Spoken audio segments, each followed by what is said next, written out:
Thomas, toi qui es échevin aujourd'hui, le monde politique t'est tombé dedans quand tu étais petit, en fait. Ouais, ça c'est clair que enfin, je veux dire, j'ai très peu de souvenirs avant la politique, puisque j'ai vécu ma première campagne en 94, donc j'avais 12 ans, j'avais 10 ans, en 94 j'avais 10 ans, et ouais, j'ai fêté mon anniversaire des 10 ans le lendemain des premières élections de mon père, où il a été élu conseiller communal. Donc c'est clair que voilà, des campagnes, j'en ai fait des dizaines d'abord pour mon père, ensuite pour d'autres, et puis la dernière, enfin l'avant-dernière, parce que depuis il y a eu une autre élection, ben pour moi. Donc voilà, c'est clair que c'est quelque chose de connu. Après, quand c'est pour vous et quand c'est pour quelqu'un d'autre, c'est pas la même manière de gérer, c'est pas la même chose. Donc même si j'en ai vécu plein et je connais assez bien le monde politique, ben voilà, il y a quand même encore des choses qui sont différentes quand c'est votre tête sur l'affiche. Qu'est-ce qui a été différent entre les campagnes pour toi et celles pour ton papa? Ben, c'est pas du tout le même. Je pense que allez, la dernière campagne de mon père, en plus j'étais son chef de campagne, puisque je finissais l'UNIF et c'est vraiment la dernière qu'on a faite ensemble. Ben, enfin, vous devez tout gérer, la logistique. C'est moi qui gérais la logistique, c'est moi qui gérais les couleurs, comment ça va se passer, les rapports avec les autres candidats, etc. Donc voilà, quand vous êtes en tête, finalement, ici, on a un peu inversé les rôles. C'est lui qui a géré toute la logistique, pas tout seul. Et la campagne que j'ai faite pour lui en tant que chef de campagne, je n'étais pas tout seul non plus. Je pense que enfin, une campagne, c'est particulier. Je pense qu'il faut l'avoir vécu de l'intérieur pour vraiment comprendre ce que c'est, les rapports humains, les rapports de force, les moments où ça cogne. Enfin, ça cogne plus maintenant, mais enfin, dans les premières campagnes, en plus, ça cognait au propre comme au figuré, quoi. Donc, il fallait gérer tout ça avec... et donc, ouais,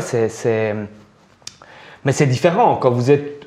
Déjà, les époques sont différentes. Je pense qu'on ne fait plus campagne de la même manière en 94 qu'en 2012 ou en 2018. Et quand vous êtes devant, ben, il faut être beaucoup plus attentif. Finalement, enfin, quand vous êtes dans l'équipe très proche, vous êtes là pour protéger des erreurs, pour protéger des autres, pour protéger des moments où c'est compliqué, etc. Quand vous êtes devant, ben, vous vous faites protéger. C'est une autre manière de voir les choses. C'est un autre ressenti. Tu as parlé de cogner, alors qu'on soit en campagne ou pas. Est-ce que c'est possible d'avoir des amis en politique? Oui, moi je le crois. Après, il faut bien les choisir. Ils sont parfois pas toujours dans votre parti. Moi j'ai des amis qui ne sont pas de mon parti et en qui j'ai parfois plus confiance qu'en certaines personnes de mon parti. Après, c'est comme dans tout. Au final, la politique, c'est quand même... Enfin, c'est quand même une compétition, quelque part. Quand vous démarrez la campagne, vous savez que ça... Enfin, moi, je l'ai toujours dit. Quand j'ai commencé la campagne en 2018, il y a plein de candidats, enfin plusieurs candidats qui sont venus me voir en me disant « Ouais, on ne s'associerait pas, on ne ferait pas campagne ensemble, on ne verrait pas ça. » Je dis « Écoutez, moi, c'est simple.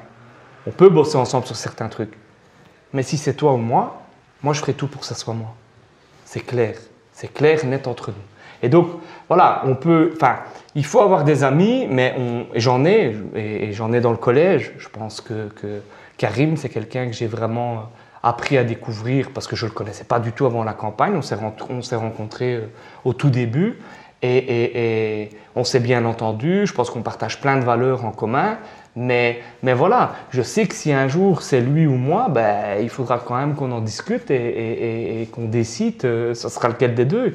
Et ça, c'est parfois un peu compliqué parce que ça reste... Après, moi, les gens disent « Ouais, la politique, c'est un monde difficile, etc. » C'est pas plus difficile. Je pense que quand vous travaillez dans une entreprise privée et qu'il y a une promotion et que vous êtes 3 à l'espérer, Là aussi, c'est lui ou c'est vous ou votre collègue et il faut choisir, que ce soit dans des entreprises privées, dans des entreprises publiques.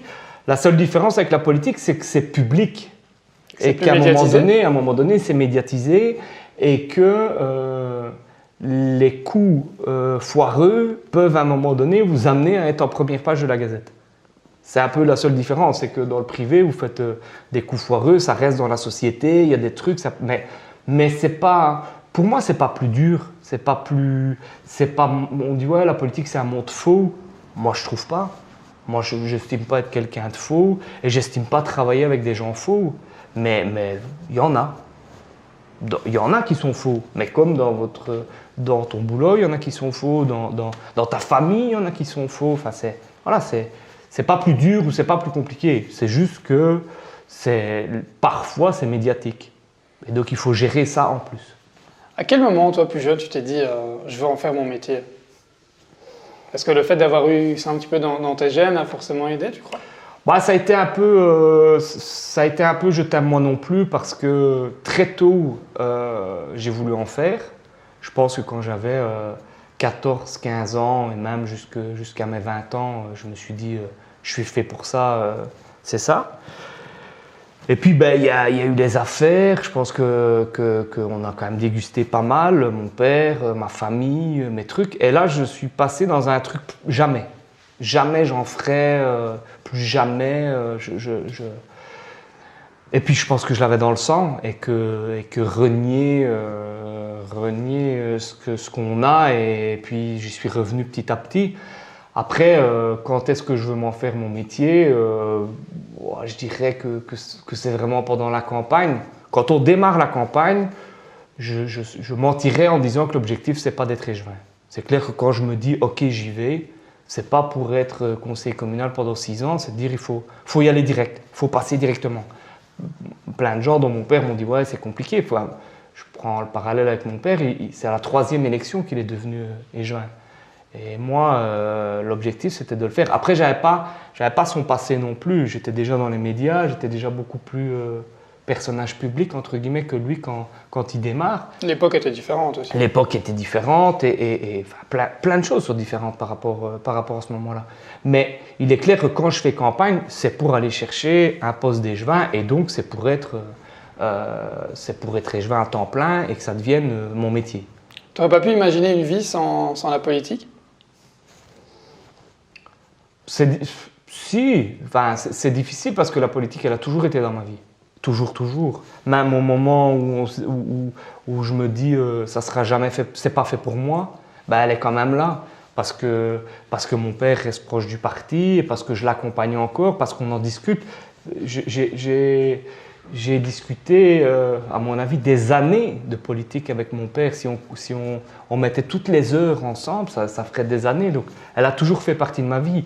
Qu'est-ce que j'aurais été si j'étais né dans une famille qui ne baignait pas là-dedans? J'en sais rien. J'aurais fait autre chose. À mon avis, je me serais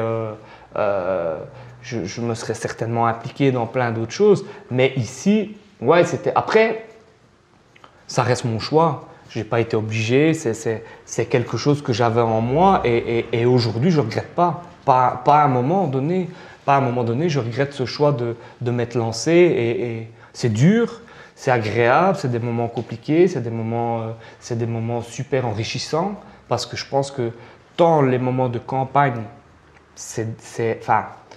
la campagne, c'est quand même à un moment donné plusieurs dizaines, voire centaines de personnes qui travaillent pour vous, pour rien, parce qu'on ne les paye pas, on n'a rien à leur donner en échange.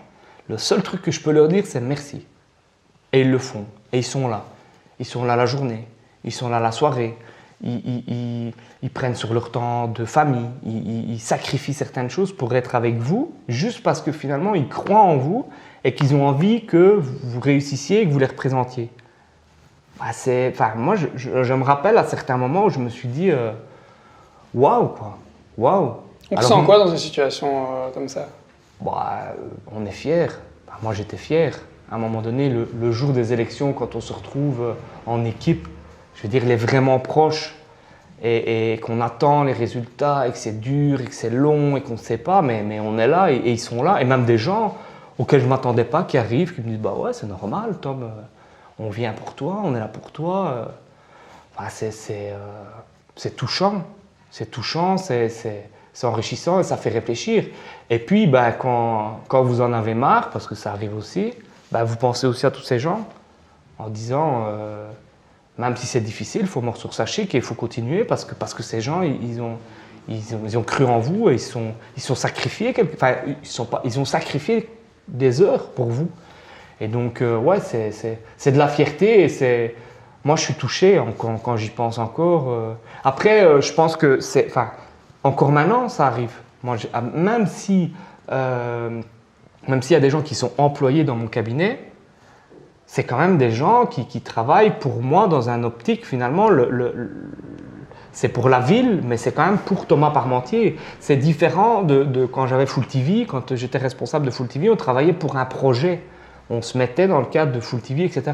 Ici, finalement, ben, quand c'est dur, ils sont là, quand c'est bien, ils sont là, et on est une équipe. Ouais, moi, pour moi, c'est la chose la plus importante. Si j'avais pas ça, si j'avais pas à un moment donné ce sentiment que mes équipes me disent « Ok, on te soutient, on est avec toi, on est derrière toi », ben, ça n'aurait plus de sens. Pour moi, ça n'aurait plus de sens. Quelles sont les convictions qu'il y a en toi qui fait que cette équipe te soutient? Ben, ça, un jour, il faudrait leur demander, mais je pense que... Qu'est-ce qu'il y a en Thomas Parmentier Je pense que je suis vrai, je suis quelqu'un de vrai, et donc ça, les gens le savent. Je pense que je suis quelqu'un aussi de protecteur avec mes gens. Si on gagne ensemble. Si on perd ensemble. Si à un moment donné, j'avais une personne de mon cabinet qui faisait une grossière erreur, bah, c'est moi qui le prendrais. Parce que c'est comme ça. Mais ça, je le pensais déjà en étant responsable d'entreprise. C'est qu'à un moment donné, bah, on est tous... on gagne ensemble et si c'est une erreur, c'est moi. Et c'est comme ça. Et ça, les gens le savent. Et puis, je pense que c'est que j'ai des valeurs qui leur parlent. Je vois pas... Enfin, en tout cas, je prends mon cas personnel. Quand je l'ai fait pour des gens, c'est que je croyais en eux. C'est que je croyais en leurs valeurs. Alors que mon père, c'était simple, mais je pense que si je ne croyais pas aux valeurs de mon père, je ne l'aurais pas fait. Et quand je l'ai fait pour d'autres, ben voilà, je croyais. Et ce n'est pas des gens... Ils ont tous des défauts. Mon père a des défauts et les gens pour qui j'ai fait des campagnes ont des défauts. Mais on se dit, ben, si cette personne-là est amenée à gérer la ville, gérer la région, gérer le pays, ben, moi j'ai confiance en lui. C'est ça finalement. La ville, justement, c'est quoi ton rapport à Charleroi, très sincèrement? Bah, c'est le sang. Charleroi, c'est le sang. Il n'y a pas de... Je suis un écorché vif par rapport à Charleroi. Parce que depuis que je suis sorti de l'UNIF et que je travaille, tout est lié à Charleroi. J'ai créé Full TV, qui est un média Carolo. On l'a créé avec une bande de potes qui en avaient marre à un moment donné du traitement de Charleroi dans les médias. On s'est dit non, on va montrer qu'il y a plein de choses positives à Charleroi.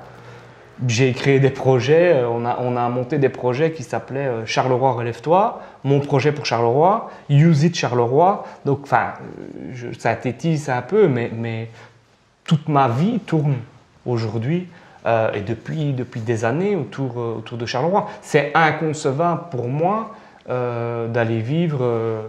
je ne me suis jamais posé la question quand je me suis mis en ménage, bien avant d'avoir des ambitions politiques, de se dire, tiens, est-ce que j'irai pas habiter à Amsureur? Non. J'habite à Charleroi, enfin j'habite maintenant à Ransard, mais qui fait partie de Charleroi. Et je pense que même si demain j'étais plus échevin, bah, j'irai pas habiter Gerpine. Je resterai... c'est ma ville, c'est comme ça. C'est en moi, je l'ai défendu à l'UNIF, à Mons. J'ai eu des discussions interminables sur... ouais, si j'entends qu'on dénique la ville, j'irai la défendre. Enfin, c'est un peu bisounours quand je le dis comme ça, mais voilà, C'est ma vie. Charleroi, c'est ma vie. J'ai pas d'autres qualificatifs à dire par rapport à ça. Et dans 30 ou 40 ans, tu seras toujours à Charleroi? Tu la vois comment ta vie dans quelques décennies? Comment tu voudrais qu'elle soit? C'est compliqué. Je pense que je serai toujours à Charleroi. Je suis convaincu. Après, est-ce que je serai toujours en politique? Je ne sais pas. Déjà dans 30 ou 40 ans, je serai plus proche de la pension, mais est-ce que même plus proche de ça, est-ce que dans 15 ans, je serai toujours en politique? Je ne sais pas. Je ne sais pas parce que beaucoup de choses peuvent changer et parce que mon ambition n'est pas de faire de la politique mon